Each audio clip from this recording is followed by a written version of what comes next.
Good evening, all. We'll start today's event in a few minutes' time.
Introducing it is needed.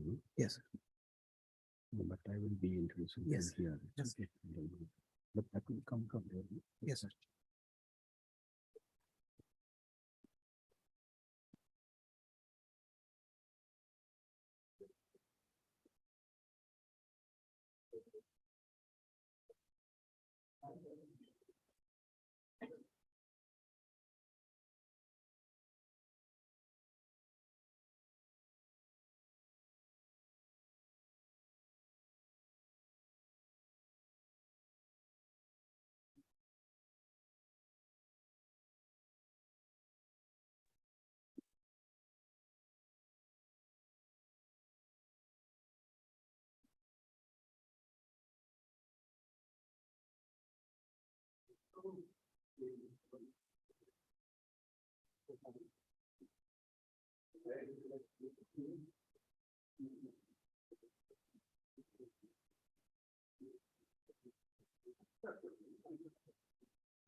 One second.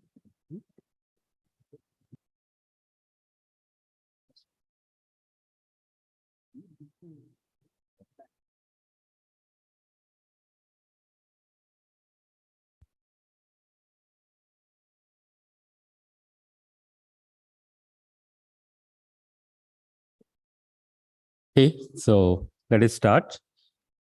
Good evening to all of you, those who are in the auditorium, and also many of them who are following today's program on ASET's virtual channels. In fact, there are already about 100 of them who are actually on the Zoom and YouTube channels of ASET. So welcome to all of you, and welcome to today's very special ASET Colloquium. The special because of we are commemorating two major events. One is a milestone of our own here. The other one, of course, is a national day. So Engineers Day is celebrated every year since almost 1967 to commemorate birthday of Bharat Ratna Mokshagundam Visvesvaraya. Don't need any introduction about him or what he had done to this country. But all I would kind of say, besides the engineering that he is, of course, known for, because he's probably the best civil engineer that was ever produced on the earth. But besides, he also has contributed to some areas which are far and wide from the field of his study, including banking, including economics, including many other aspects that makes country prosperous. And the one that strikes when you actually read about him is that the very first document, which is even was the basis of the 5-year plans of the country, was actually penned by him. So, of course, naturally, he's a proud son of our country, and to commemorate his birthday, we have been celebrating the Engineers Day for the last, as I said, 55 years. It falls on September 15th. To combine these two major milestones as well as Engineers Day, we have this special ASET Colloquium today. So I now invite Dr. Anil Kakorkar, former chair, Atomic Energy Commission, and member of our Governing Council, and Professor Jairam Chenglur, TIFR Director, and also today's speaker, Professor R.G. Pillay, to come onto the stage, please.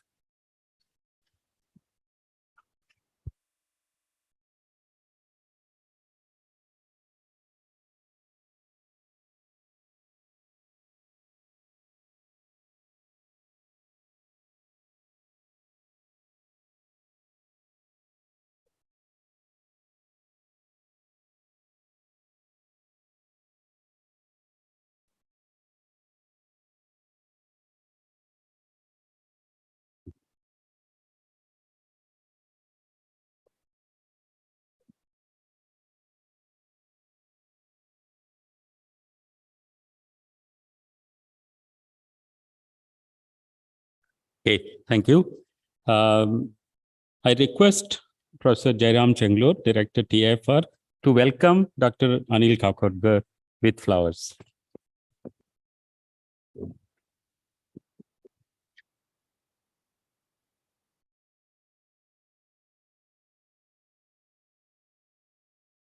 I also invite him to also welcome Professor R.J. Pillay, today's speaker, with flowers.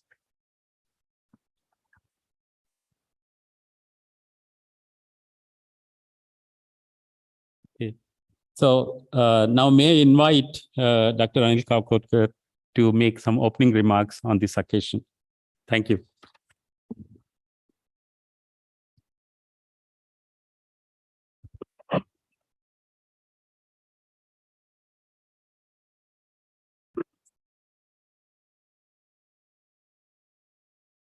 Professor Chengalur, Director TIFR, Professor Pillay, and friends. Well, first of all, I must thank Director TIFR for the suggestion that I should come here.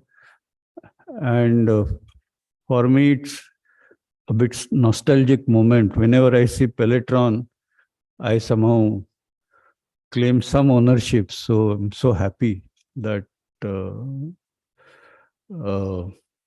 I've been able to be a part of today's colloquium.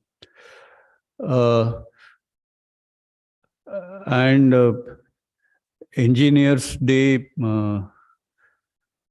ASET Colloquium to commemorate 20 years of superconducting Linac, and also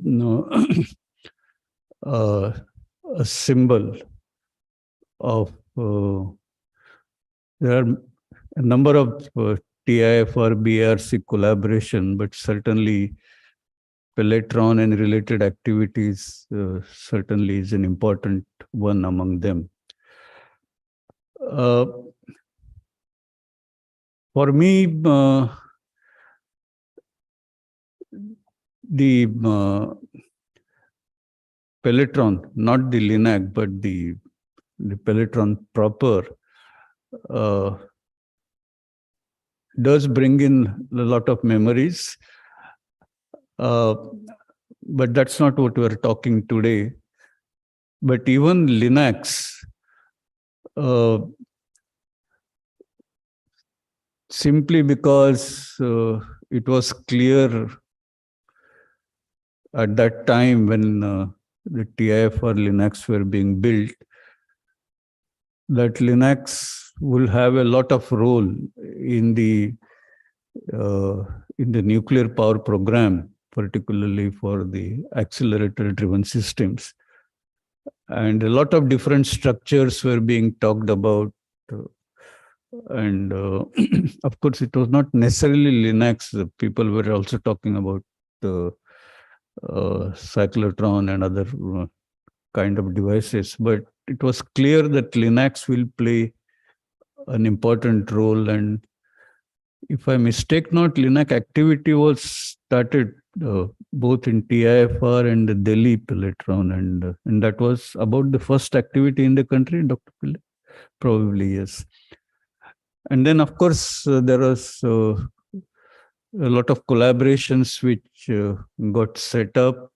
And then there was a lot of activity on building Linacs in BARC, in RRCAT. And of course, some important progress has been made in terms of Linac technology. So it's always a good thing to remember what all has happened in past, and it's nice that we have an occasion to listen to the history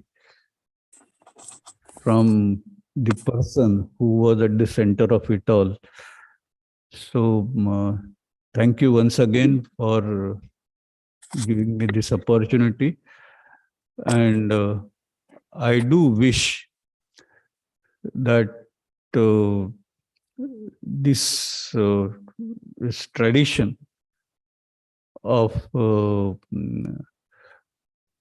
several collaborations bringing large program to bear on the research activities that we do in the country flourishes year after year. And not that everybody is present here, but I do wish to compliment all of them on this occasion. Thank you very much.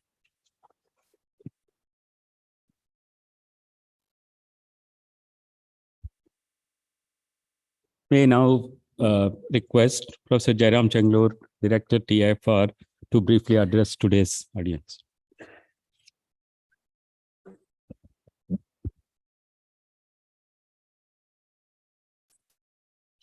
Thank you. And first of all, I'd like to thank Dr. Kokotkar for being here. It's sort of means a lot to us, of course, whenever he visits TIFR. And, for him to be present on this occasion is particularly, meaningful for all of us. I'm also very pleased to be here to mark 20 years of operation of the Linac. As we heard, the Pelletron is a collaborative BARC TIFR project, and it was set up quite long ago in December 1988. And the Linac, which is indigenously developed, came later. The first beam which came through the Linac phase 1 was on 22nd September 2002, which is exactly 20 years ago today, and that's what we are commemorating. Phase 2, I understand, was completed in 2007, and the system has been in regular use since then, not just by people at TIFR and BARC, but also across India and the world. And in fact, now beam time is allocated to proposals only after they are scrutinized and selected by a committee of international experts. So the development of the superconducting Linac, as we heard, the first of its kind in the country, has been a major milestone in accelerator technology in our country. Most of the crucial elements of the Linac booster have been designed and developed indigenously. There was also significant involvement of local industry. And this has paved the way for beam and vacuum instrumentation in the local industries over here.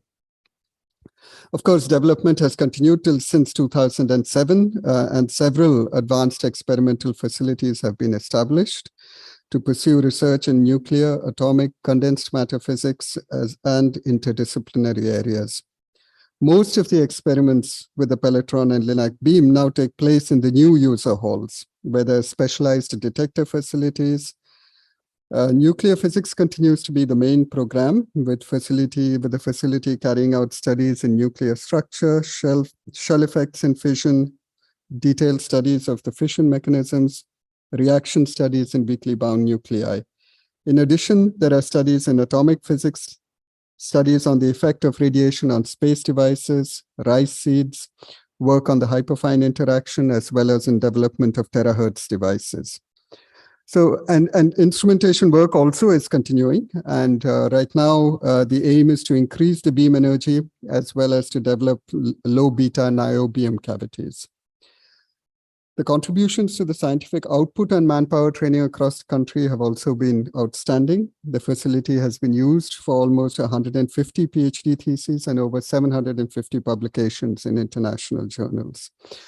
So we have a lot to celebrate as we are gathered here to commemorate the first beam from the Linac. And we are honored, as I said, that Dr. Kokodkar could join us on this occasion.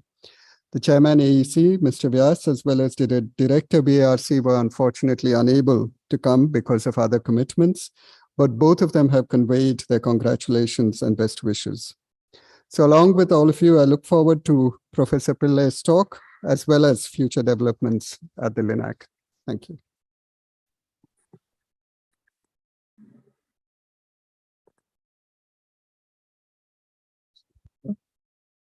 Thank you. Thank you very much, Mr. Changlur. Today, I invite Professor Vandana Nanal to formally introduce today's speaker, Professor R.G. Pillay.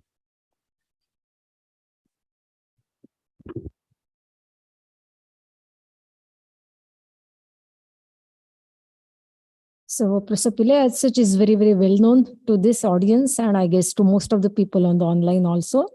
But for those who are recently joined in the field and are looking forward to hearing to this talk, so I thought I'll briefly introduce him.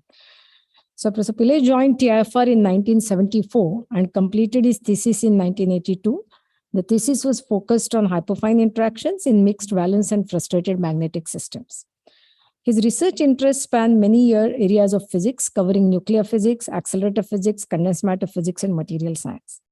He has played a pivotal role in the many accelerator systems.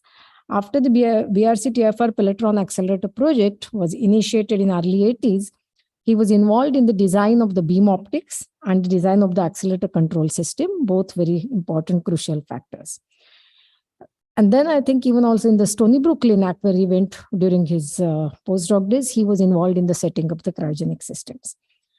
In the superconducting Linac booster for our facility, he has played a pivotal role in the development of this facility. Additionally, he has set up the first national high-purity germanium-based high-speed spectrometer for nuclear structure studies at TIFR. And this has later paved the way together with national collaboration in INGA, Indian National Gamma Array. He is also one of the initiators of a national project for search for neutrino-less double beta decay in TIN. In 2016, for his outstanding contributions to the development of the accelerator technology, he was awarded Indian Physics Association Murli M. Chugani Memorial Award. And he has also been awarded the prestigious DAE BRNS Rajaramanna Fellowship. Now I invite him to deliver today's special ASET Colloquium. It's a pleasure to have him tell us about how the Linac came about on this as we complete 2 decades.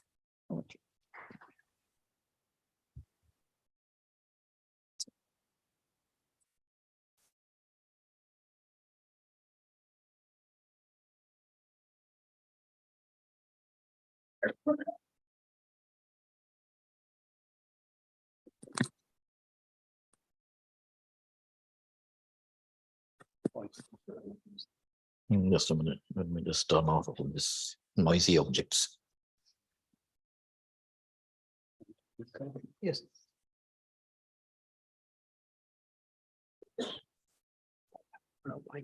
Yeah.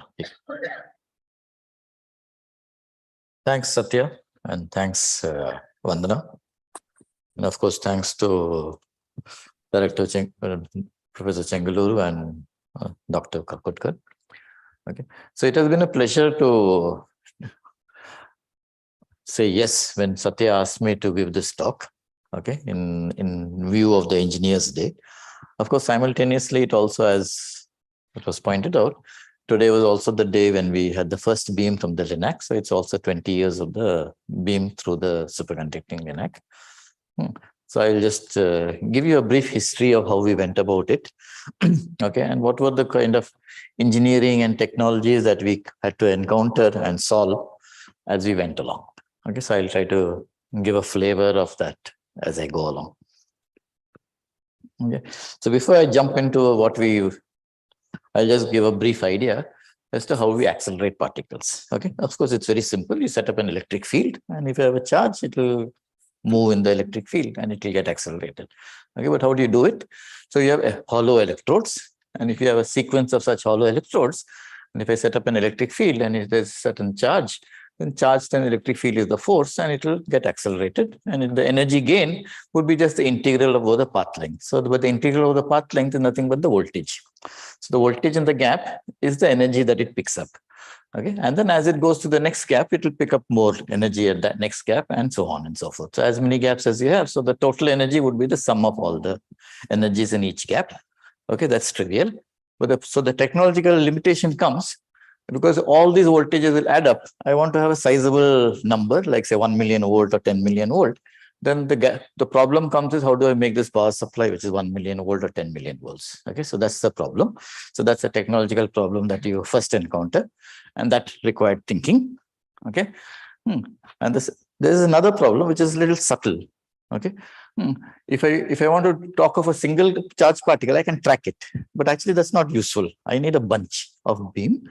Okay, so a beam is nothing but a probability distribution of a lot of particles together. So they have come in varying positions. They have varying momenta in the perpendicular direction, in the transverse direction. So if they have momentum in transverse direction, then you can define what is called an angle or a divergence. So there's a distribution of particles in different positions in X and Y, and different divergences in X and Y. Okay, and this bunch you have to carry it through. Okay, so this is and this bunch is defined in 4-dimension space of X, Px, Y, Py. Okay, and you have to carry this bunch through the thing. And it's something which you do in optics. So this is called beam optics. But of course, optics fellows have it rather simple. They have lenses and mirrors and so on. And there the thing works because you have difference in refractive index. Okay, so you could bend the light and you could make lenses and so on and so forth. You could reflect it off a mirror. So their life was actually somewhat easy. For accelerator physics, it's not easy. Okay, so you have to stand on your head to get this done, to keep all these bunches of this beam particles together. Okay, and that's a little subtle thing. Okay, which is not known in the beginning and which people have to learn the hard way. Okay, so this is one. These are the two elements of engineering and technology which you have to overcome. Okay, this is one way of doing it. Build a high voltage and then do it. Okay, there was another way which was also simultaneously thought of. The same set of electrodes, but you don't power it with a DC, you power it with an AC. Okay, an RF frequency. So alternate electrodes get powered, are connected to this power supply. Okay, so you have an electric field at some instant of time, and if the bunch of particles see this electric field, they get accelerated.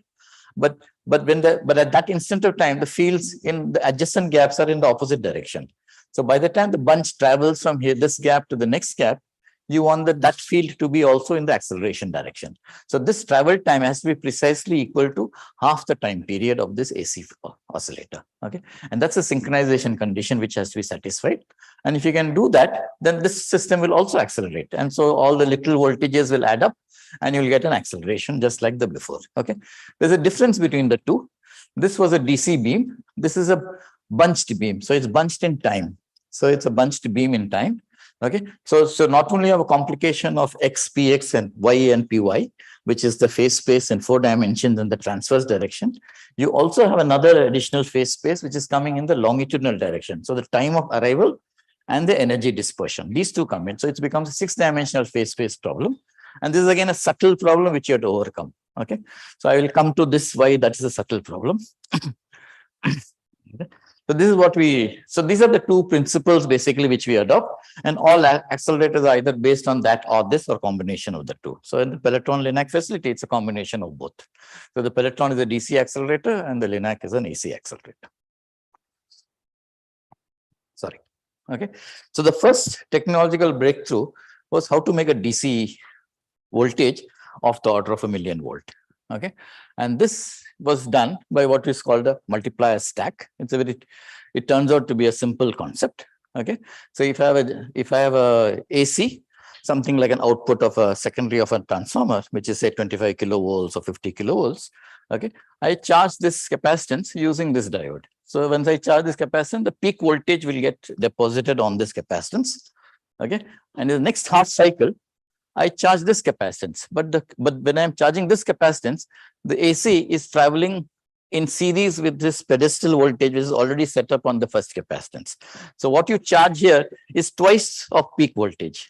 Okay, and then when you do this in the third half cycle, this will become 3 times the peak voltage, and this will become 4 times the peak voltage. So this particular voltage multiplier stack can actually keep on multiplying the voltage from the single generator, which is say 25 kilovolts or 50 kilovolts, and keep on producing at higher and higher voltages. Okay, and this principle actually is used in all power supplies today. What's making that noise? I don't know. So this is what is used in all power supplies, whether it's 1 kilovolt, 2 kilovolts, 20 kilovolts. DC power supplies are made by this. And of course, Cosworth and Walton built an accelerator, which was nearly 1 million volts, about 700 kV. Okay, and they could accelerate lithium ions, and they got the Nobel Prize for this. Okay, so this was the first major breakthrough, and this was truly a high voltage gadget because it was close to 1 million volt. Okay, and that was in the 30s. Okay, in the 50s we had the first thing, and this was also a 1 million volt cascade generator. Okay, and this was of course imported, and this is one of the nice pictures from the archive of Faber standing next to the cascade generator. This is the multiplier stack which you see here, and then the multiplier stack is connected to the accelerator by all these connections. So each segment of the accelerator is connected to the multiplier stack, and you one. So this is a very tall accelerator because it's an open air accelerator. Okay, so the spacings is also very generous so that they don't spark. Okay, and it's a very tall accelerator. Okay, this accelerator was dismantled and donated to Calicut University, and I have seen it in Calicut University. It's still there, but it cost them too much money and too much effort, and the people who actually made it run at that place, they are also retired. So it is now just a museum piece there, but technically it can be made to work again if necessary. Okay, so this accelerator, when it was installed in TIFR in the early 50s, okay, so Bhabha had thought of this from a twofold point of view. One is, of course, fundamental physics from a nuclear reactions point of view, and it was tuned to accelerate protons primarily. Okay, but you could also use it as a neutron generator because you could the protons could be react with a light Z element like lithium or beryllium, and you could make neutrons. Okay, and you could, if you tune the energy of the accelerator, you could tune the energy of the neutrons. This was basically the trick. Okay, and this made sense for our neutron physics because we were also entering into the fission reactor fission areas at that point of time. Okay, so many people from BRC actually worked on this accelerator, including Raja Ramanna, CVK Baba. A lot of people from BRC worked on this accelerator in the early days. Okay, so and because neutrons are difficult to shield because they're neutral particles, this actually is a very thick wall, 1 meter thick radiation shielding, and this came useful when we built the Pelletron. Okay, and it's also a very tall hall because it had to house this open air accelerator. Okay, of course, there was one nice thing about it. This got installed in 53, but the campus actually got inaugurated in 62 when thing. So we didn't have to wait for BMC permissions and so on and so forth. We could actually put it inside and make it work even before any BMC fellow even woke up and gave us occupation certificate. So this was this was the early plan. But of course, there were other things which happened, which were also in a white paper set up during Bhabha's time. One was to build the variable energy cyclotron in Calcutta. Okay, and that started in the late 60s. The plan was done in 60s, and it's the project commenced in 70s. And this also set up a heavy ion accelerator in Bombay, and that also was the proposal was set up in 70s, and it was built in the 80s. Okay, so this was the sequence of events. Okay, but the cascade generator was not the only accelerator in India at that point of time. There were two other accelerators. These are cyclotrons. And one was in Punjab University and one was in SINP at Calcutta. And these were donated from labs in the US. Okay, and they also existed in India. So nuclear physics was a vibrant thing, very much on par with the rest of the world in the 50s and 60s. Okay, then we started to lag behind because then projects did not happen at the right time. Okay. Apart from this, there was also simultaneously activity at TIFR. Okay, which was into making medical Linacs.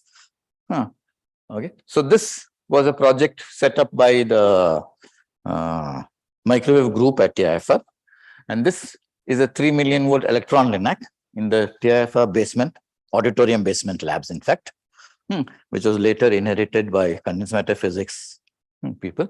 Okay. So this was a 3 MV demonstration piece built by Professor Sitaram, who had shifted from one of the physics groups. I'm not very sure whether he was in high energy physics cosmic ray group or whether he was in the astronomy group. I tried to find this out, but I couldn't get a true answer. Okay, so he built this thing, and this was a demonstration piece. Later, the microwave group shifted out to Samir then their main campus is at IIT Bombay. They of course have many campuses outside Bombay. And one of the main things which they do is all the weather radar systems are all built by Samir, which most people will not know this.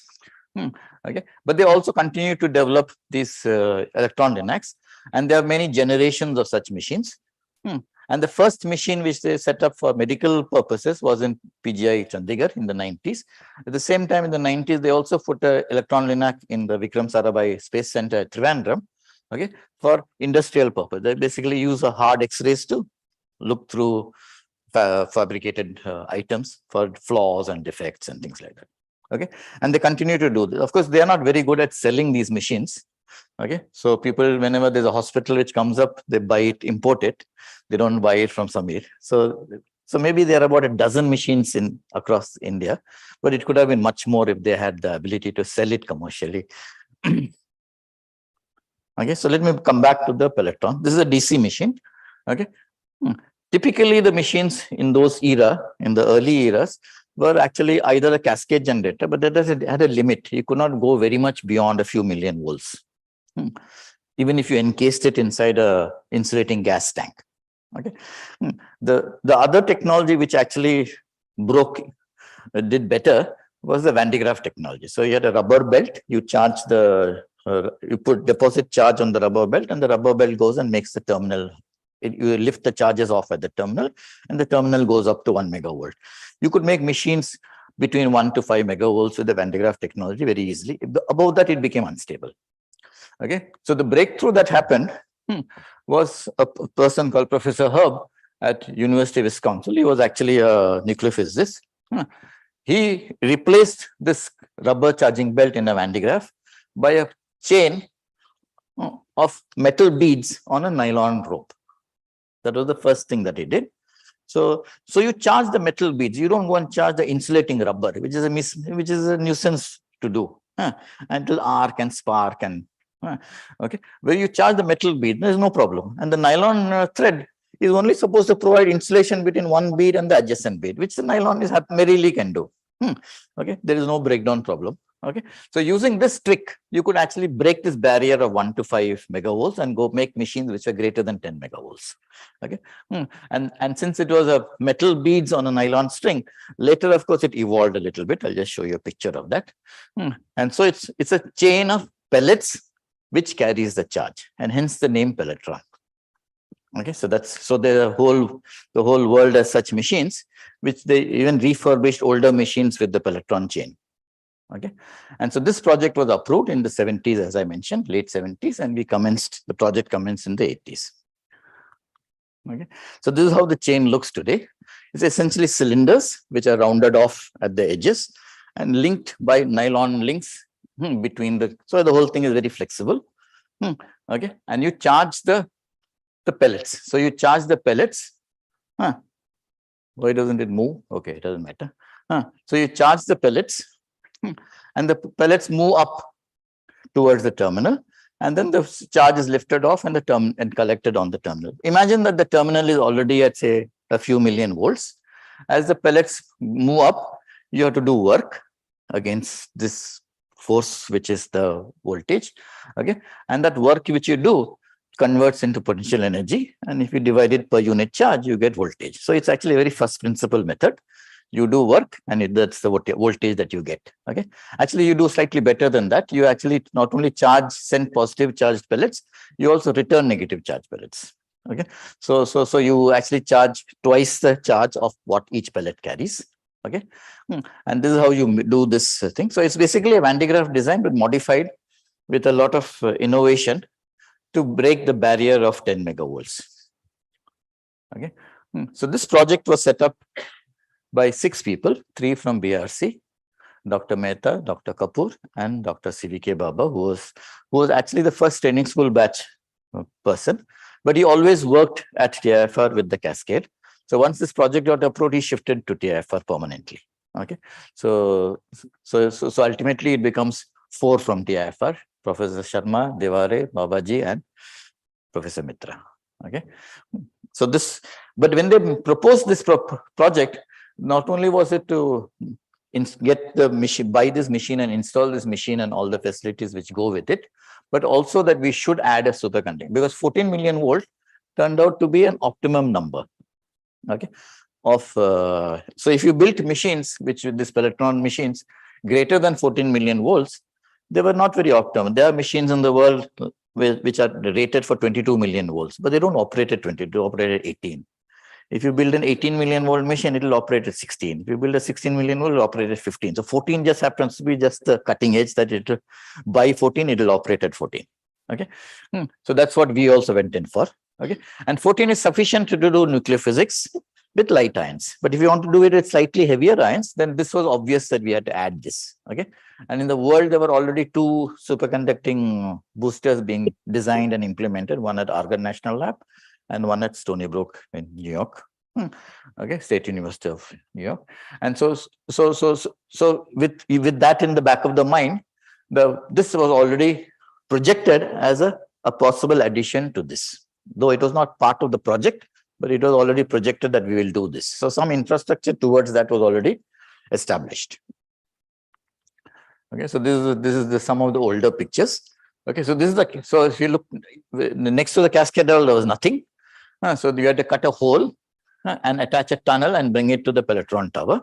So the cascade hall became the user hall, and since it was massively thick and nicely radiation shielded, there was no issue about using it. Okay, of course, many people used to joke about it that because we had the rope, we bought the elephant.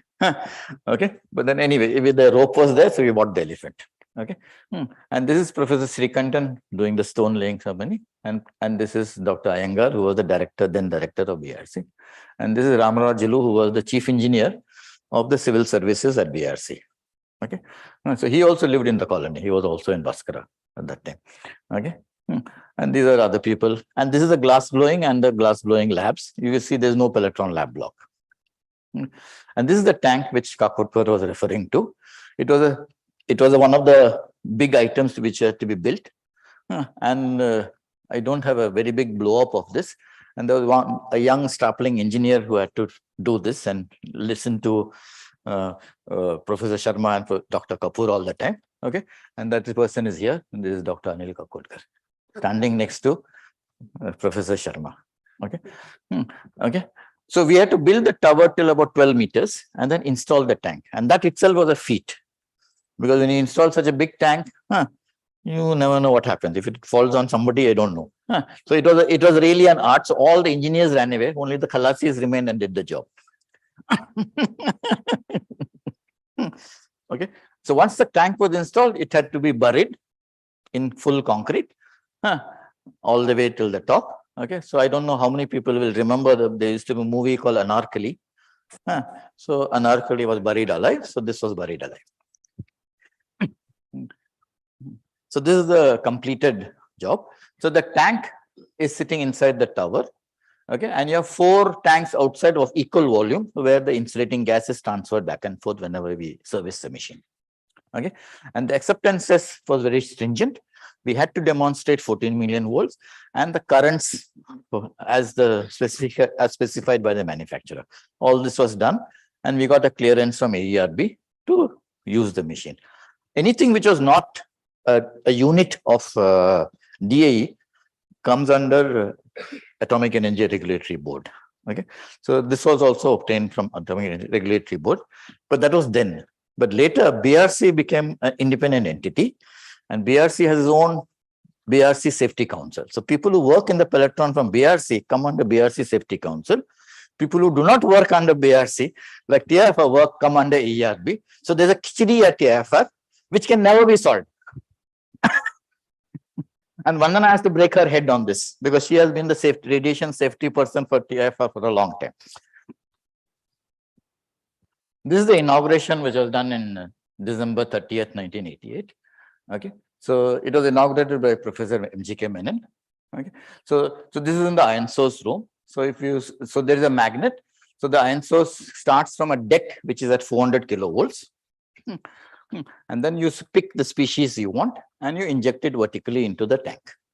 Okay, and so at that point of time, already Professor Srikantan had handed over the directorship to Virendra Singh.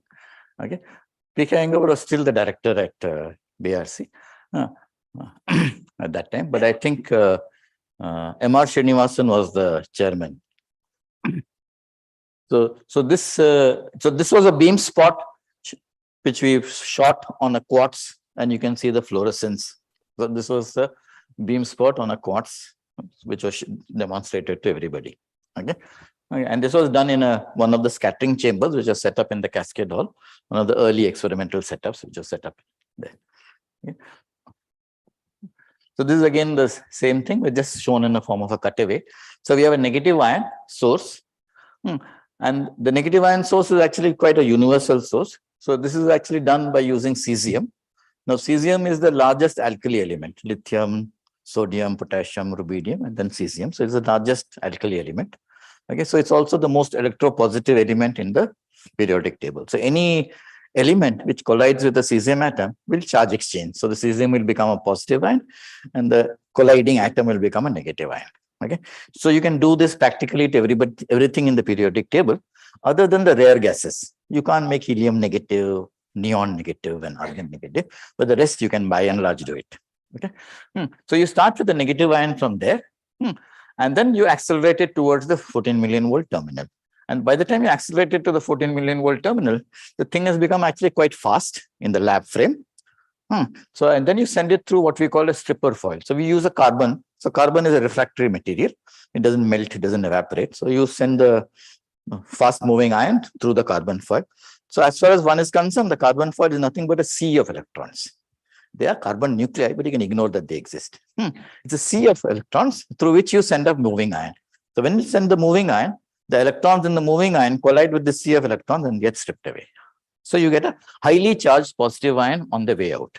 On the way in, you came in with a negative ion. On the way out, you get a highly charged. So if you take, for example, oxygen, 8 electrons, you can strip away all the electrons up to the L shell, and the K electron, 2 electrons will remain. So it will be oxygen 6+. So on the way out, it will be 6E multiplied by 14 MeV. On the way in, it is 1E multiplied by 14 MeV. So it is 7 times 14 MeV. So that's close to 100 MeV of oxygen beam which you get. So this principle is called a tandem accelerator because you use the voltage twice. You also manage to keep the ion source at ground potential. So you can service it, change the ion source, whatever you want to do with the ion source without opening the machine. Okay. And you use the voltage twice. And not only that, you got an advantage that the species was highly positively charged. So you actually got a factor of almost a factor of 10 in gain in terms of acceleration compared to an old Van de Graaff machine. Okay, so you analyze this beam and pick the right energy through an analyzing magnet. And since we already knew that we will have to build the Linac at some point, this analyzing magnet is also a complicated gadget. It actually can switch it in the left or to the right. Okay, so this was how it is designed. Okay, so if you look inside the tank, you actually see these 1 million volts sections. Each section is 1 million volts.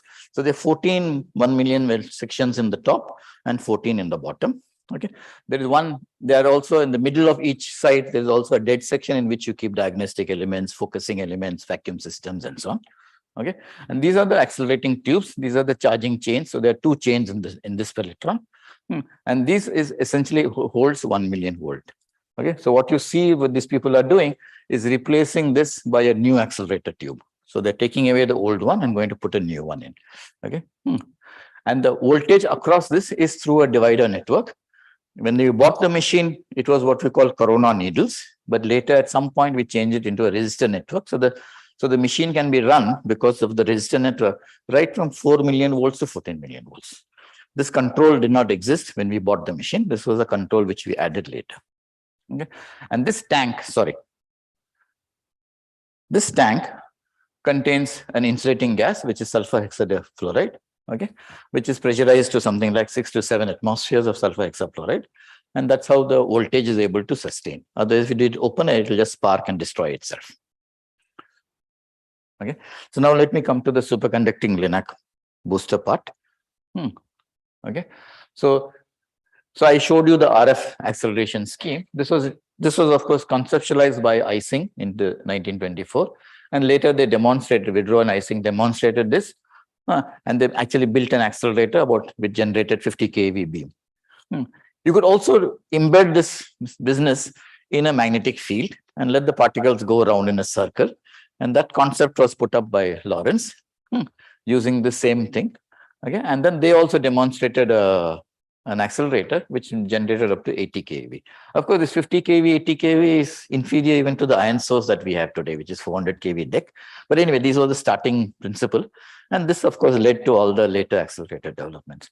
So the thing which I wanted to tell you was that when Lawrence and Livingston made this machine, it's only a small machine. It's only about this size for protons in a magnetic field, sitting inside a magnetic field. Okay, but it had a horrible vacuum. So when the protons were going around, they ionize the air and they produce a plasma, a sheath of plasma. And the sheath of plasma keeps the protons in the orbit. It's self-focusing. Okay, you make the next generation machine, improve the vacuum, nothing comes out.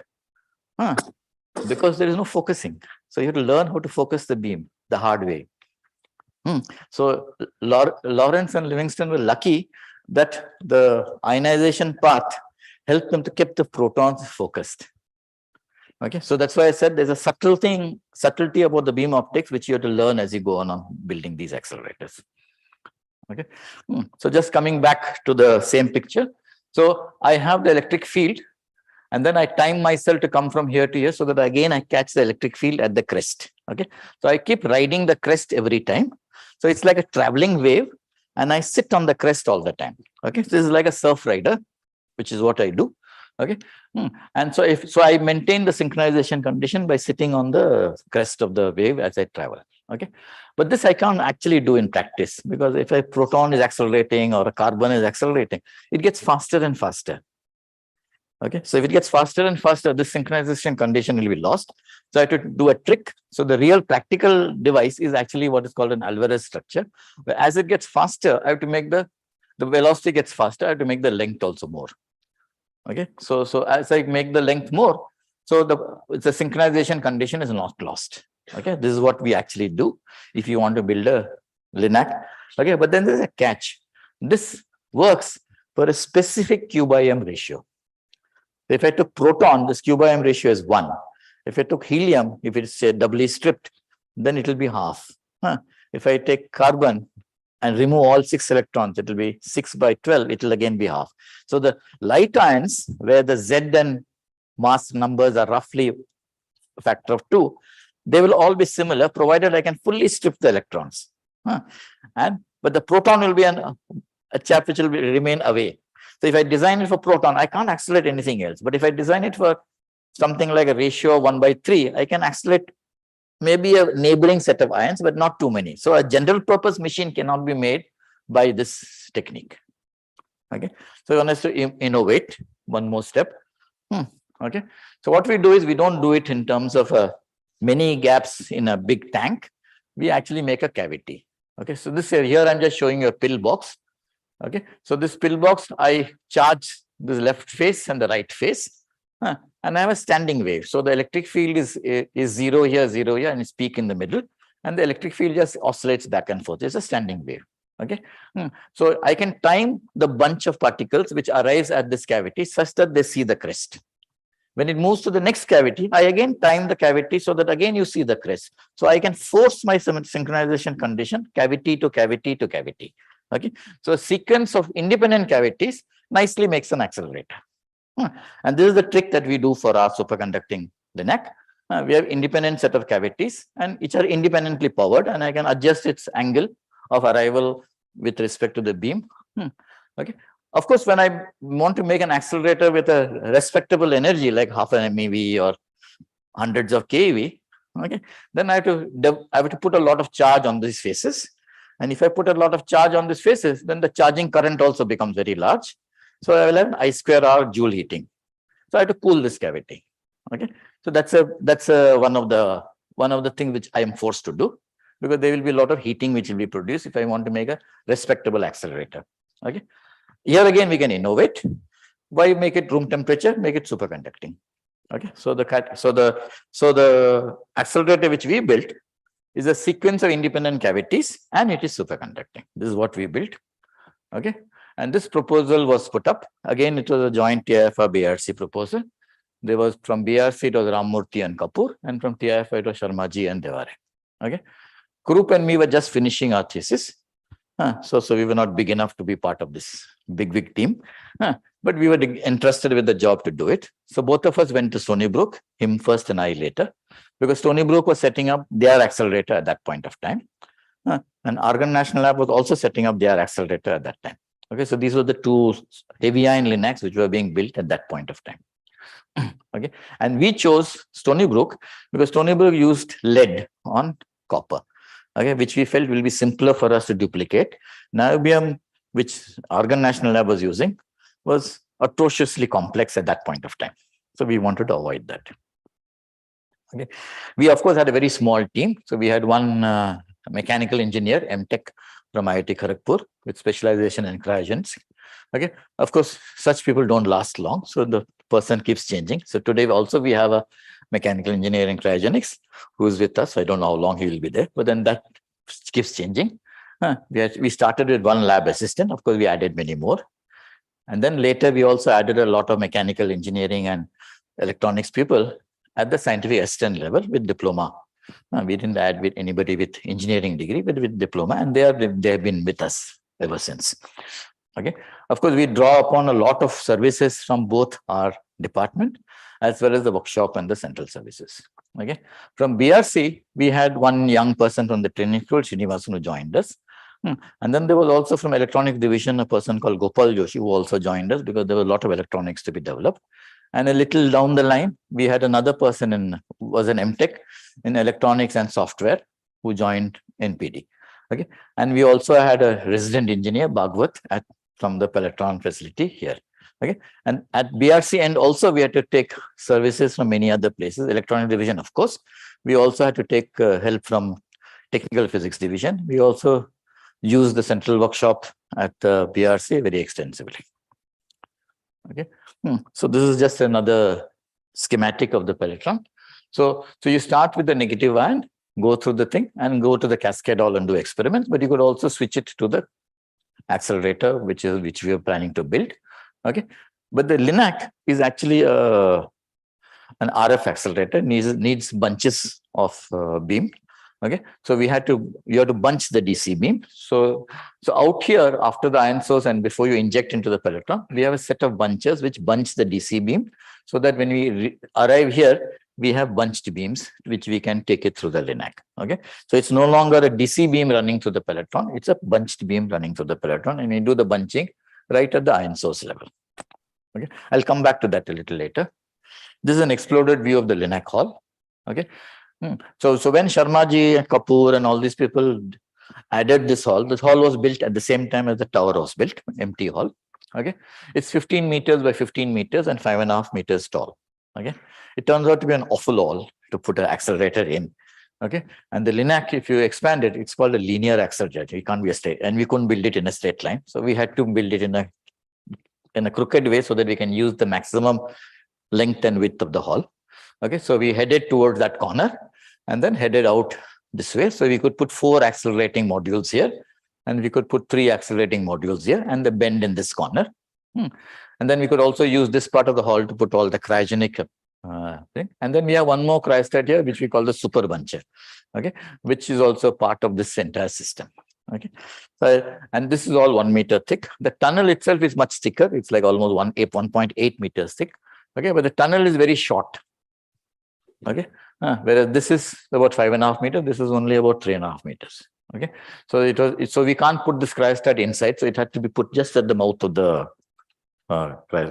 tunnel. Okay, so it's a hassle to service this component because we can't lift it out cleanly and put it back cleanly. And in this hall also, we had to do a lot of modification, build very special generation cranes so that we can lift anything and put it back while we service any of the cryostats. Okay, so let me come to the developmental activities, which is mostly it is engineering and technology, very little physics. Okay, though the driving force behind everything is physics, but it's all engineering and technology. Okay, so the first thing is make the cavities. Okay, so these accelerating cavities were actually made in the BRC Central Workshop, which today is called the CDM, Center for Design and Manufacturing. Okay, and once they got going, they also had to speed up. So they also hived off some job to local industries. Like there was an engineering firm called RT Engineering, which has done jobs for BRC and for ISRO. So they had to hive off some jobs. And there were some things which we also had to get it done in Samir. I'll explain that later. And mostly this activity was driven by TIFR and Srinivasan from BRC and PD. Okay, so basically it was a joint effort. Okay, and then we had to do the lead plating. And once you do all this, we discover that the cavity is quite bad. It needs repairs. So you fix that cavity. You don't take it back to the BRC workshop because then they'll throw it away and sell it to the Raddiwala. So you keep it in TIFR and repair it. Okay, and then you add all the other accessories and make the cavities run. Okay, so this is what was the thing. So this is how the cavity looks. It's actually a truncated coaxial cable. So I have an inner conductor and an outer conductor. I chop it off and close one end and keep the other end open. Okay, so if I do that, at the closed end, the electric field is 0, and at the open end, the electric field is maximum. So it traps 1/4 of a wave of the free wavelength of the 150 megahertz at which it is resonating. So that 150 megahertz, 1/4 of the wave it traps in this cavity. Okay, so since 150 megahertz will correspond to 2 meters wavelength, 1/4 will be 0.5 meter. So this is actually 0.5 meter. Okay, and you make it out of a very high grade copper, which we imported from Japan. And now those high grade materials during those days had a dual role. You could use it for making anything else. So you could not buy it in India so trivially. So we managed to buy it from Japan. It was a lot of fuss to say what we want to use it for and so on, but we did buy it from Japan. Okay, and so we couldn't afford to throw away this material. If it comes out to be, the piece comes out to be bad, you do something and make it work. Okay, and then you plate it with lead, and then you use the cavity. Okay, so the most tricky part in this was some of the welds, which I will describe a little later. These cavities we did not design from scratch. We actually, since we were in Stony Brook, we just adopted a design which they had developed. Of course, we had to adopt it to our own workshop and machining facilities. So it is not quite an exact mimic in terms of engineering drawing, but it is based on their design. Okay. So when people build Linacs, like Dr. Kakurkar mentioned, BRC makes it, RRCAT makes it, and so on.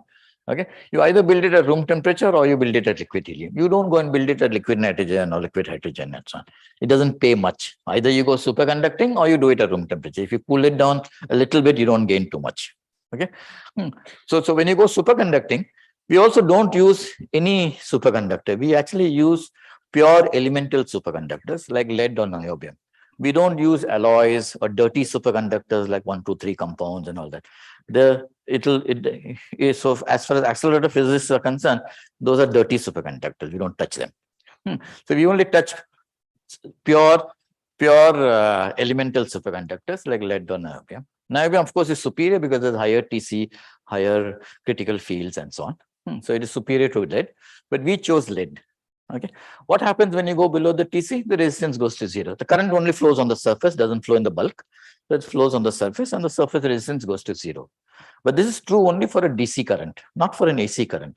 Okay, for an AC current, I'm switching the direction of the electric field, and the current should not be blindly going in any direction. It should also follow my direction. Okay, so the electric field and the current density are parallel to each other all the time. And if they're parallel to each other all the time, then there's a dissipation all the time. Okay, so the dissipation is not 0 when you have an AC current, though it is very small, and the element and the component of the current which actually dissipates is the normal electrons in the superconductor, which is not entirely 0. It is still there. So the surface resistance is not 0, but it is small. It's in the range of nano-ohms.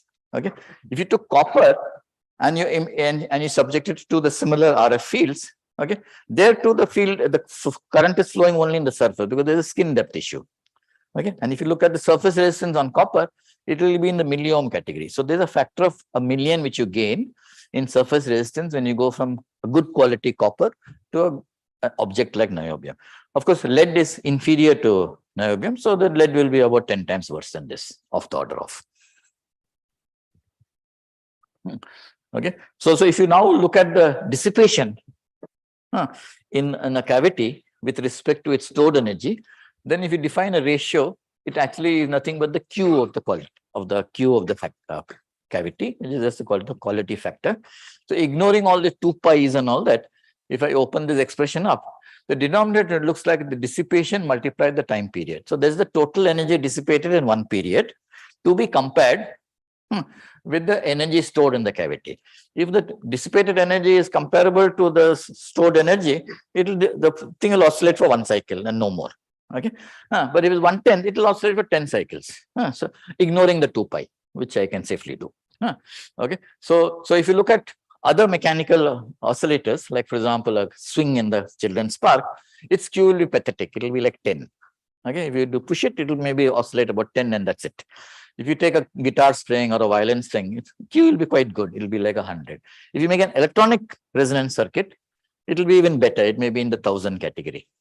Okay, but when you make a cavity, then you don't have solder joints and all. It's a nice solid surface over which the current flows.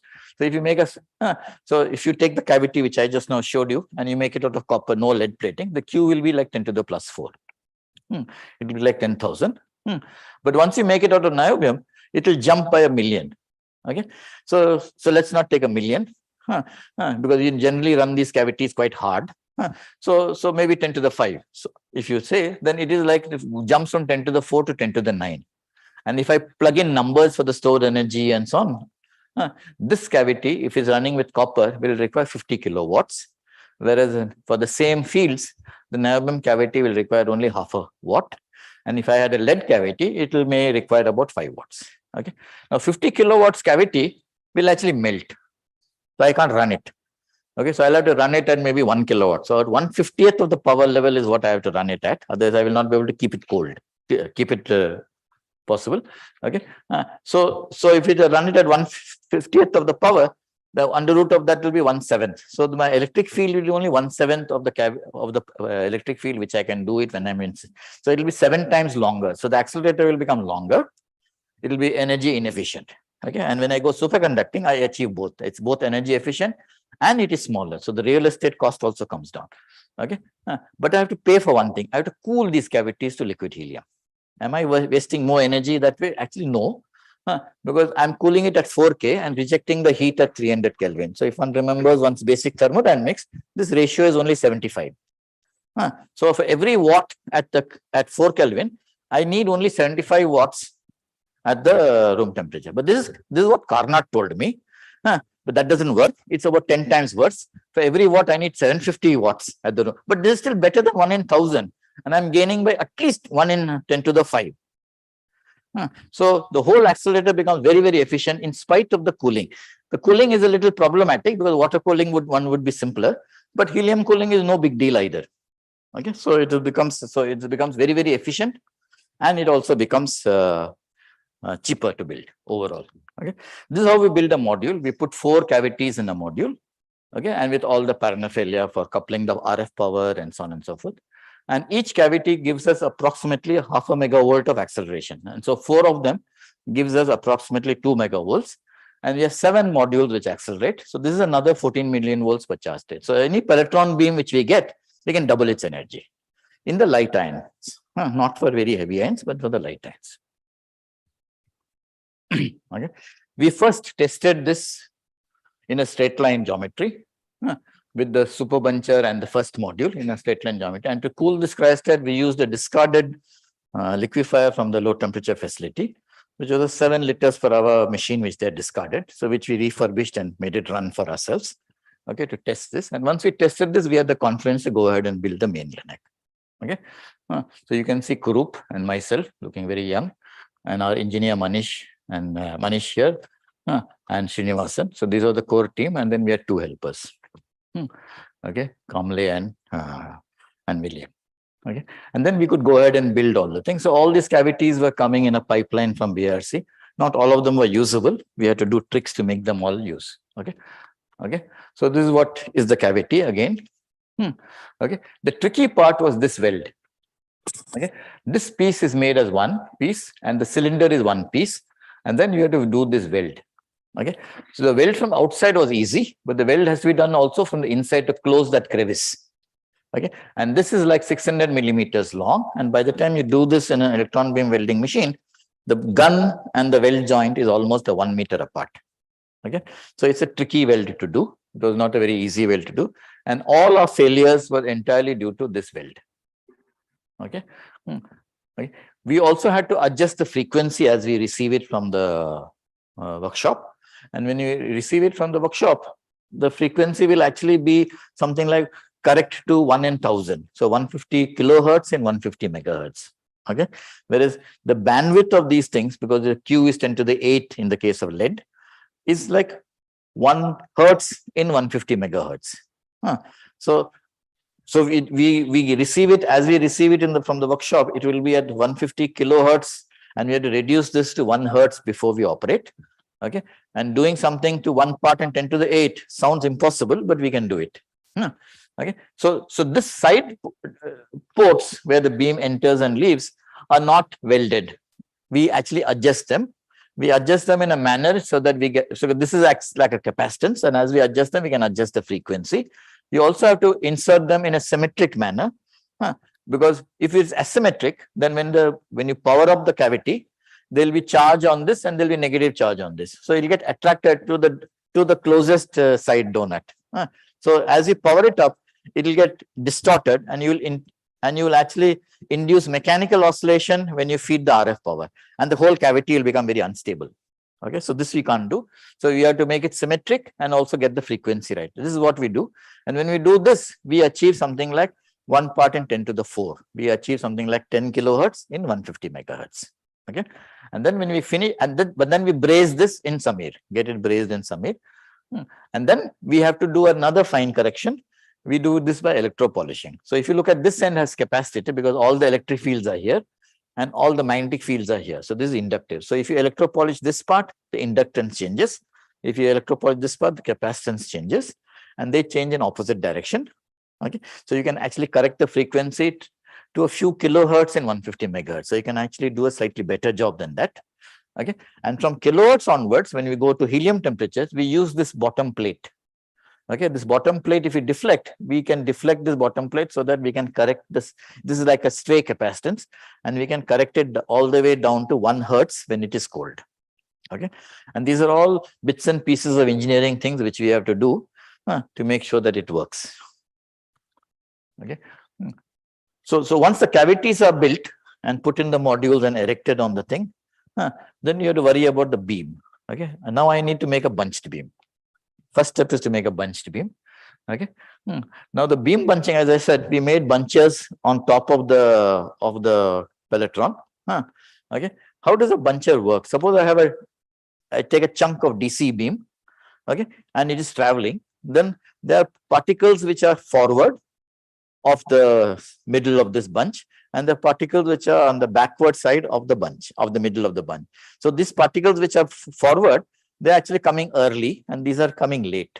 Okay, and this is traveling. So I have to crunch them into a bunch. So the way we do it is we modulate the energy. So if the guys who are ahead, we slow them down, and the guys who are behind, we speed them up. So as they travel, the slow people will slowly come closer to the center, and the one you speed it up will come closer to the center, and ultimately this forms a nice bunch. Okay, and so you need some distance to travel before the bunch forms. Okay, this actually happens when you drive on Marine Drive.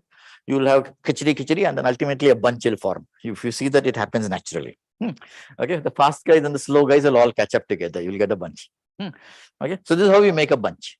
Okay, but unfortunately, this bunch is not a perfect bunch, because if you accelerate through the pelletron, you actually have to go through the foil to make a negative ion become a positive ion. And when you go through the foil, it is colliding with electrons. So there is energy dispersion because of the intrinsic collisions that take place in the foil. So there is some energy dispersion. And the pelletron itself, when you say 14 million volts, there's a plus minus on that. It's a few kilovolts. Ripple will be there on that power supply. So there will be some ripple on the pelletron voltage. There will be some statistical spread coming from the foil. There may also be some spread coming from the ion source. So all these are incoherent energy spreads which are already. So there's always, whatever you do, somebody faster, somebody slower, which you cannot correct for. So and that limits the bunch width. Okay. So the bunch width which we get is typically a nanosecond to 2 nanoseconds wide. We cannot get better than that coming from the pelletron. Okay. In addition, to do this ideally, you need a ramp. So that people who are faster can be slowed down, and people who are early can be slowed down, and people who are late can be accelerated. So you need a ramp. But in an RF, you can't generate a ramp. You can actually only generate sine waves. So you have an arm in which the bunching takes place, and then you have the return arm. And the return arm, opposite thing has that. The guy who comes early gets speeded up, so he gets even further away, and the guy who's late gets decelerated. He gets even further. So it debunches the beam. So one arm debunches and one arm focuses, which focus. So, okay. So focusing and defocusing happens in the time space by the two arms. So everything does not go into the bunch. So you'll always have a dark current on which this bunch rides. Okay, which you have to get rid of. Okay. Okay, so this is one aspect of the thing.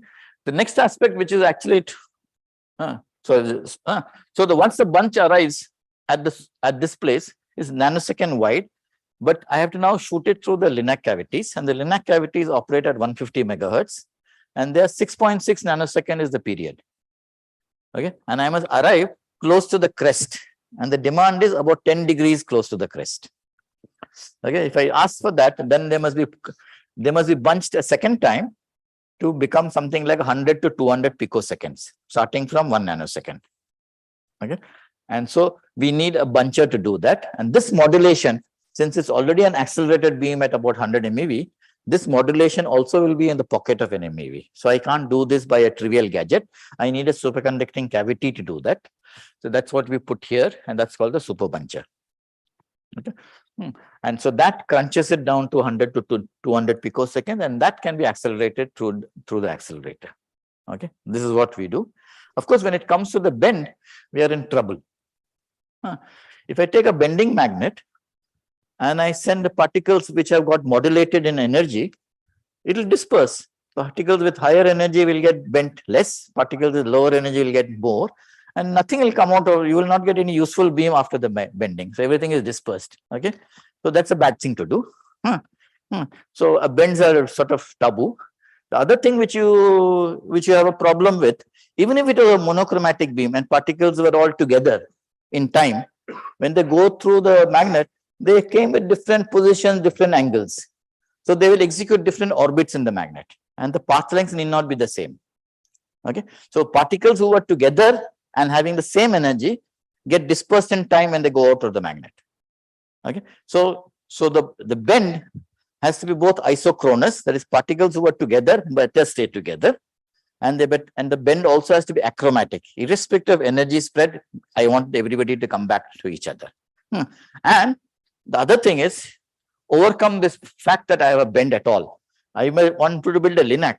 So if when I ended at the third module and appeared at the beginning of the fourth module, it should look as if this bend didn't exist. Okay, so I want a unit magnification of the transverse phase space from here to here, and unit angular magnification also when I go from here to here. Now this is very complicated, so I'm asking for many conditions to happen same time, and this is achievable, luckily. And this happens when you make a mirror symmetric arrangement. So you have a mirror symmetric magnet, mirror symmetric arrangement of lenses. So you have lenses here and here, lenses in the middle, and two magnets. So once you make this mirror symmetric arrangement, the damage done by the first bending system is undone by the second the mirror system. Okay, and this can be shown mathematically. And then this is how we put this. But then by the time you do all this business, you occupy actually half the hall. So you're left with very little space to build the accelerator. Okay, and this is what I said, it was a clumsy hall to use. Okay, so this cavity we bought from Stony Brook, and they use these cavities. These are called split loop cavities. So the central conductor is not straight, it is bent into a loop. So the whole thing is a little squat. This cavity is a little squat, and we could put it in the tunnel because the tunnel height was small. So we could put it in the tunnel. So we use this cavity. So this is the split loop cavity is our buncher, not the quarter wave cavity. And this is how it looks after we lead plate it. The process of plating itself purifies the lead. Okay, so that's why it looks very great. Okay, and this is the mid bend without coupling all the magnets and the thing. And this is what we call a sweeper. Okay, so I said each bunch actually has a dark current on which it rides. So we have two electrodes, which are long electrodes, about 1 meter long, and again excited by an RF. And when the RF field is 0, we allow the bunch to go through. And at all other time, there's a non-zero electric field, and that electric field throws away all the dark current. So it sweeps all the dark current away. So we call it a sweeper. Okay. So this is how the mid bend looks. Okay, after everything is coupled and power supplies, water cooling, diagnostic elements, vacuum systems, and so on. Okay. So the bend has to be both achromatic and isochronous, and it has to have a unit magnification in space and angles. Okay, and this mirror symmetric business does it. Okay, this is just so when you do a diagnostic of the beam, you actually see the bunch when it is focused. If it's over focused, it will again spread out. If it's under focus, it has not yet reached the focal point. And since the super buncher took a 2 nanosecond beam and focused it to 100 to 200 pixels, that will also have some little tail. And this is the tails that you see. These are the tails we see, and this is the bunch. Okay. So once the beam is ready, the cavity is ready, you have to get the cryogenics ready. Okay. And that required a custom built liquefier. Okay, which we had to import, and it was the single largest order at that point of time.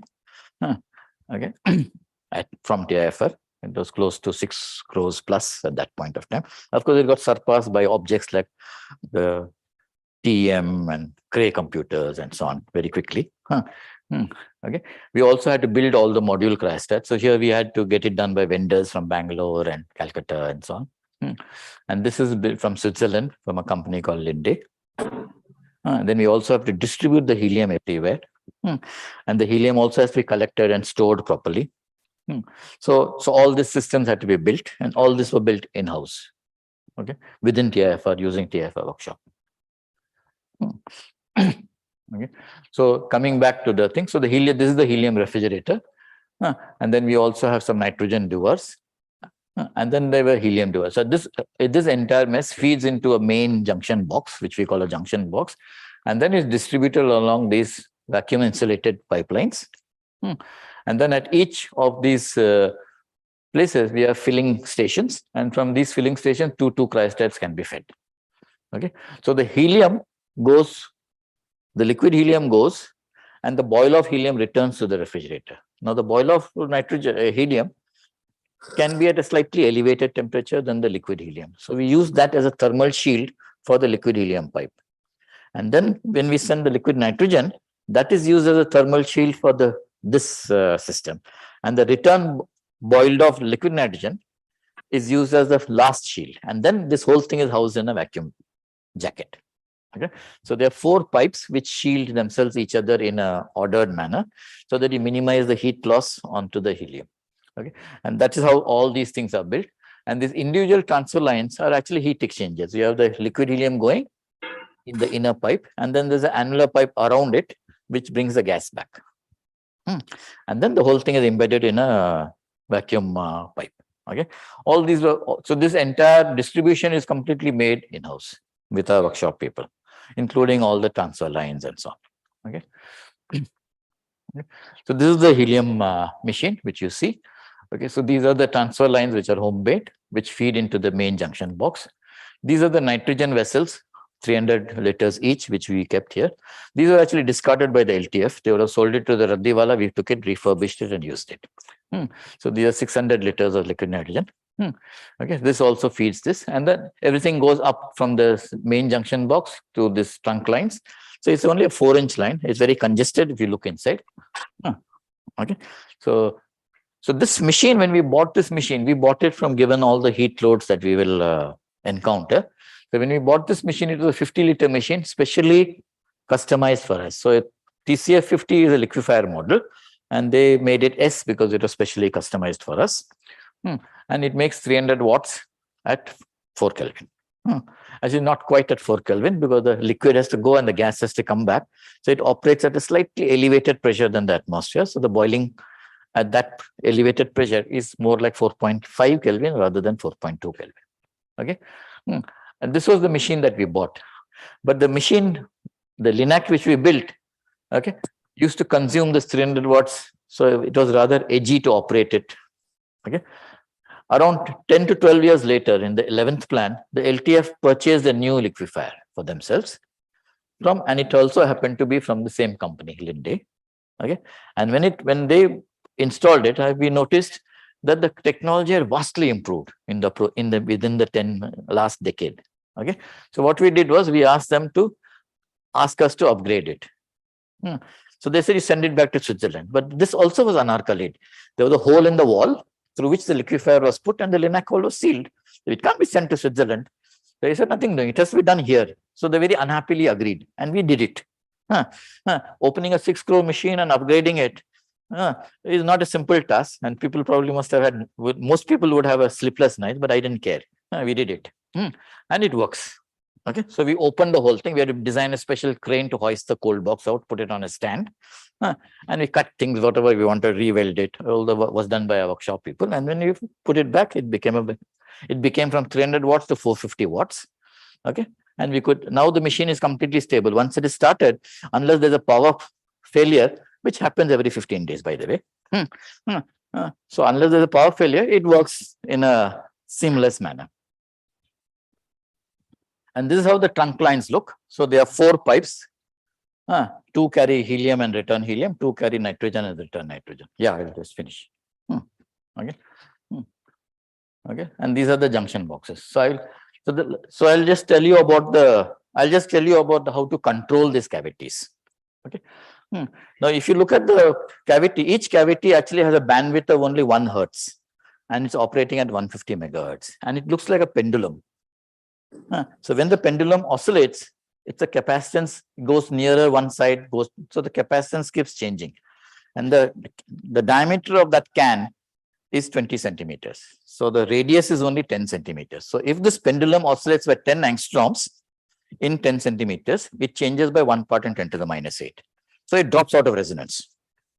Okay. And 10 angstrom is nothing, it will oscillate. So actually it oscillates. So the resonant frequency of the cavity wanders by about 20 times its bandwidth.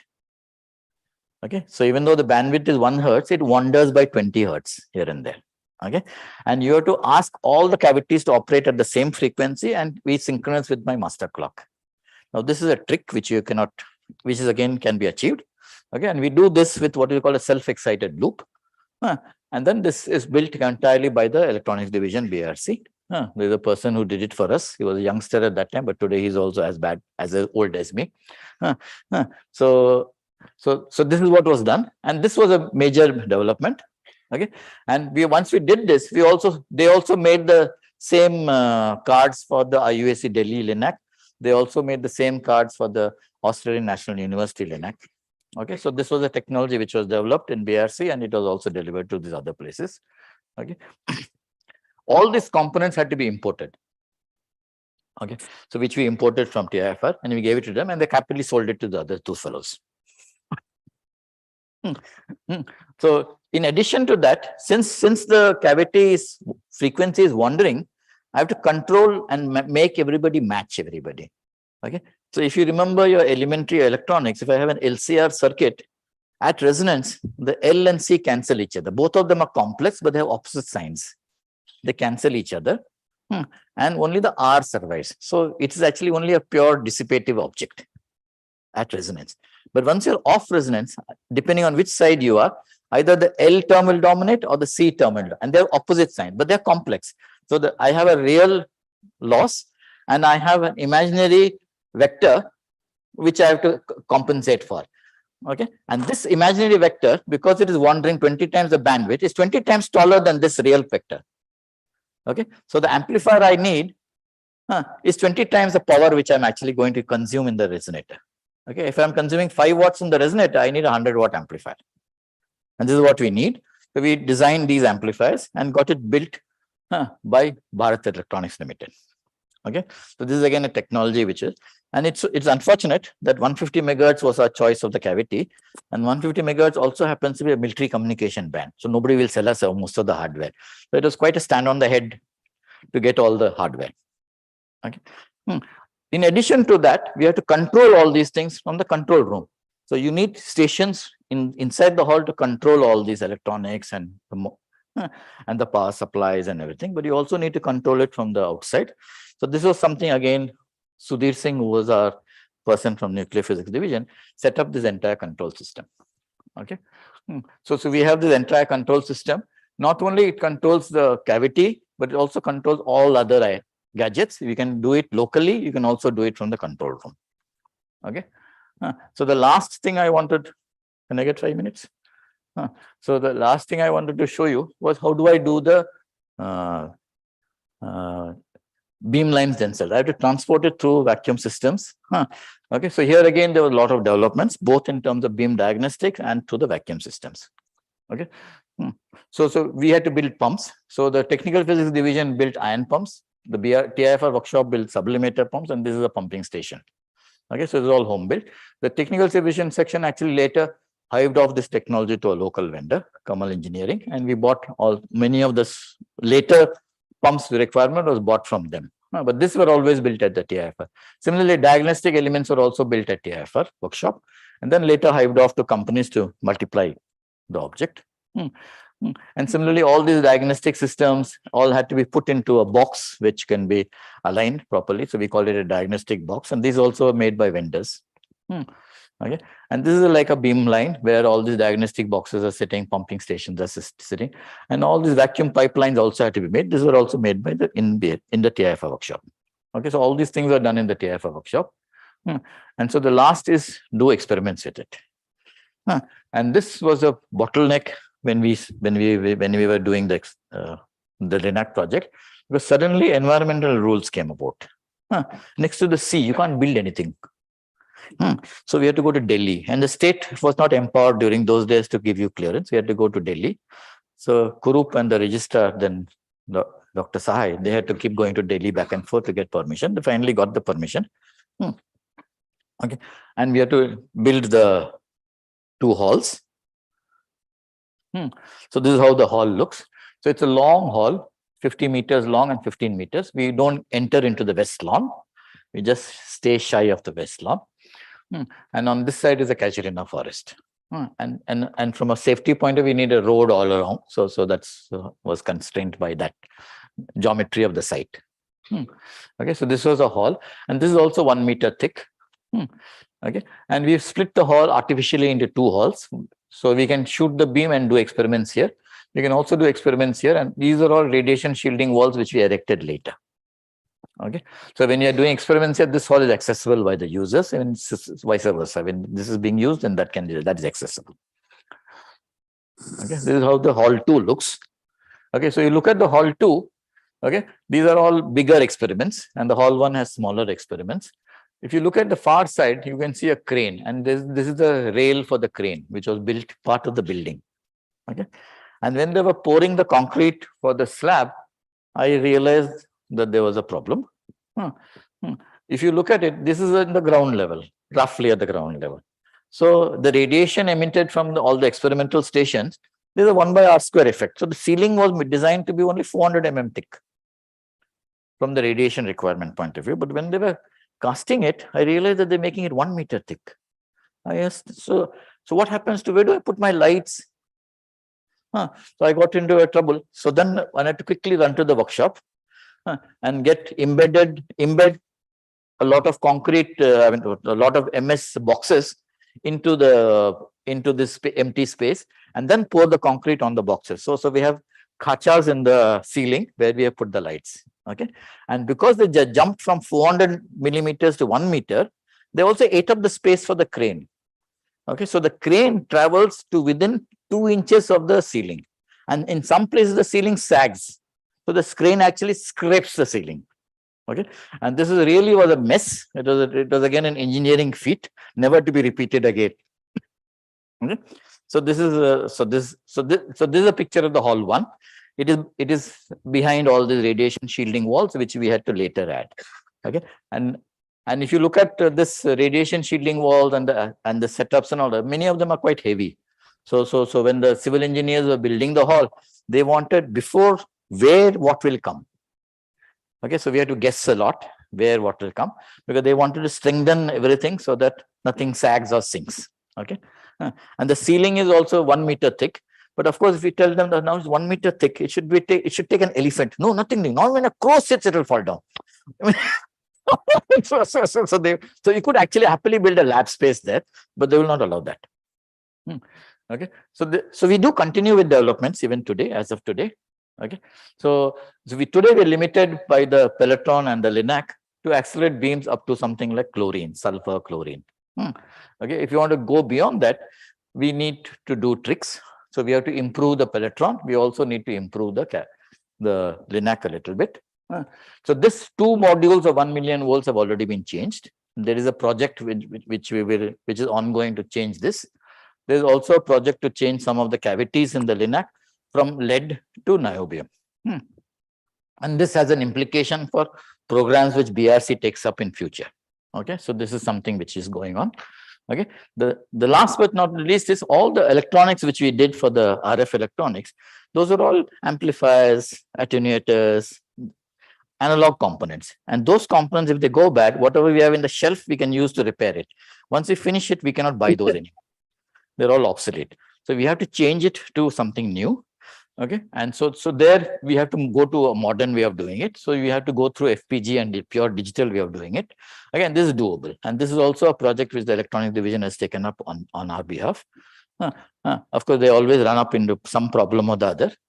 So this was the first project that we started to do for the upgrade of the facility, and the cavity and the tubes are going on simultaneously. Okay, so there were many people who were involved in this project. Of course, just like Sharmaji drove the Pelletron project, I had to drive this Linac project. So a lot of people hate me and love me for it. So there were many people whom we have to acknowledge. And this was when we inaugurated. So when you inaugurated the first set of 3 modules, Dr. Kakodkar inaugurated the thing in 2002, September 22. I don't know whether he remembers. And there were many people at that point of time. Jha, I think, had just taken over as director. So he's the one who said that you start using it and do experiments, wait for the new hall to come up gradually. So once the new hall came, then we built the rest of the Linac, though we were ready with all the hardware. And the whole Linac was dedicated to users in 2007. So it took us 5 years of delay just to get the hall ready because of environmental restrictions. This is also, so this is just a bird's eye view of the assembled Linac. So as Vandana introduced, that this was a major milestone in the development of accelerator technology in the country. And almost 80%, other than the liquefier, which was a fully imported beast, rest is all homemade. Homemade with the help of vendors within BRC workshop and TIFR workshop. Okay, so the first phase was in 2002, September 22nd. So it's exactly 20 years. Okay, and it's a showpiece. So whenever visitors come to TIFR, you don't go and show them a Cray computer and so on. You go and show them the electron Linac. Okay. Thank you. Thank you. Thank you for a very nice lecture and many lessons. So, we have time for few questions. Okay, we'll start with here. Thanks for a great talk, Pillay, in your inimitable style. I want to ask you about the future. And, we've talked about this, but if I can ask you here, we have a new campus in Hyderabad. There's so many possibilities. Should we try a next generation machine, maybe a radioactive ion beam? What are your thoughts about taking all this? See, actually, if you go in for a radioactive ion beam facility, it's a nice thing to do as a greenfield project. We have discussed this project many times. Okay, but the problem with the radioactive ion beam facility is it's going to be a very expensive beast, and so beam time will not be available for all the students and all the people across the country who use this as a national facility to jump into that kind of physics straight away. They still need in the country stable beam accelerators. So you can't train students and do a one-off experiment radioactive ion beam. They have to do this and then that. So you have to have both in the country. Okay. So the stable beam accelerator today, though it's aging, as we refurbish it and as hopefully our staff will maintain their enthusiasm. So then it can run for another 15 years or so. In the meanwhile, one can plan for a greenfield project. And the greenfield project is being planned, but not in the TIFR campus because BRC itself wants to build accelerators for its own internal project. So as a fallout, there will be anyway accelerators built which can be used for science. So in Vizag, probably they will build a radioactive ion beam facility of some kind or the other, which will get thrown open to science users. But it will be a fallout of developmental activities for their own purpose, which is say energy driven.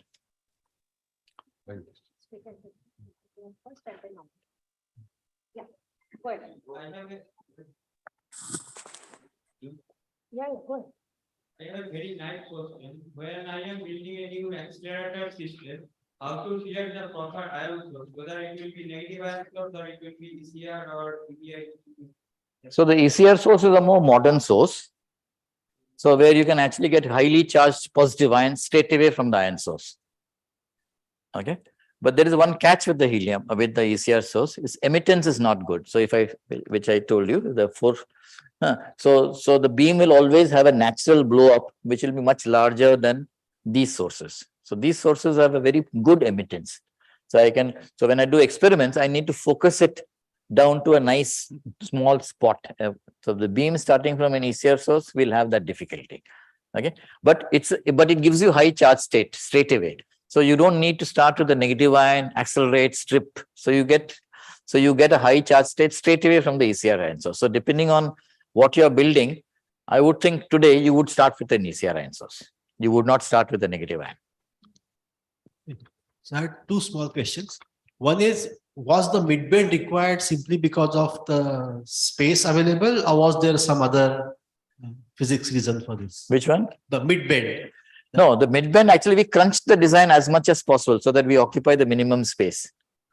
Okay, so that we did till we made it. But then if you make it crunch it any further, it would have become not unstable. What I would say is, see, there will always be distortion. Something will be misaligned by aage piche a little bit. So it should be stable towards also any distortions. Okay, so it will become unstable. That instability will build up. So without the bend, it would have been just a straight line. That would have. No, straight line, if you are done, then where will you do the experiment? Then we'll have to go into the sea. The casuarina forest would not cannot be touched. It's a holy cow. The second question was about the choice of frequency. So you mentioned that because you chose 150 megahertz, no, you had some problems getting blah, blah, blah. What dictated the choice of frequency? Actually, it's the other way around. If you do a nuclear physics experiment, you can ask what should be the bunch train which you can permit to use. So we typically like to have a bunch train which is separated by something like 100 nanoseconds or 200 nanoseconds. Okay, because then our electronics takes the data for the first event, and then the second bunch comes, you take data for the second event without getting clashed. We don't know from which bunch it came. So typically we want the spacing to be 100 to 200 nanoseconds.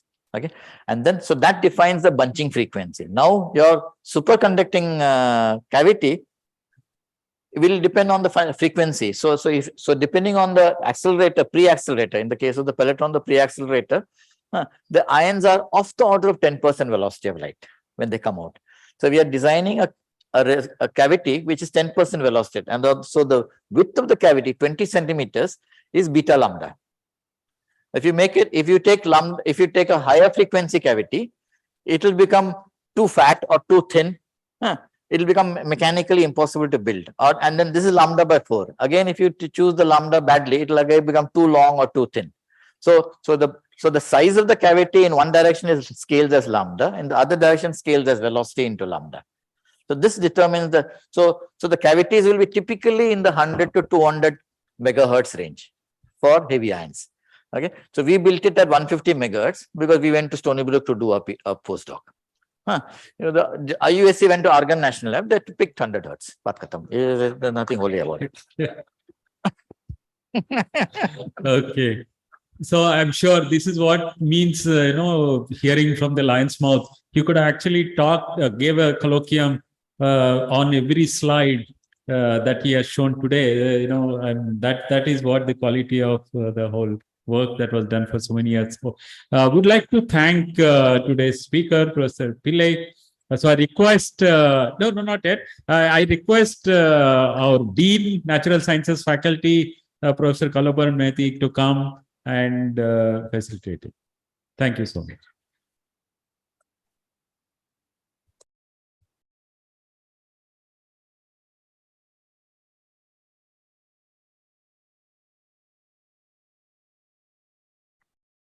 Oh, there you go. It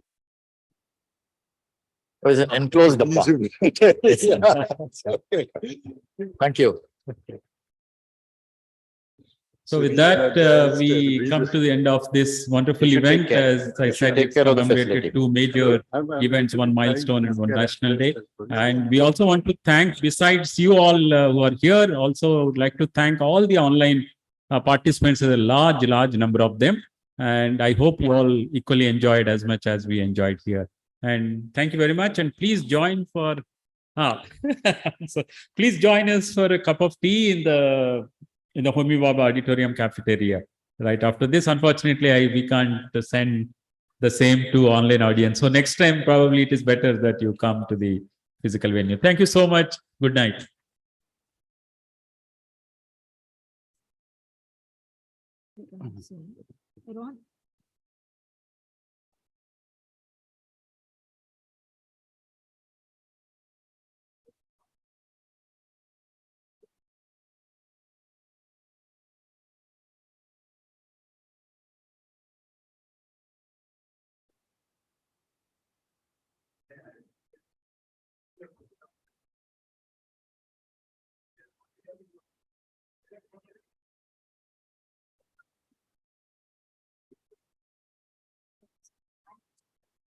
Right.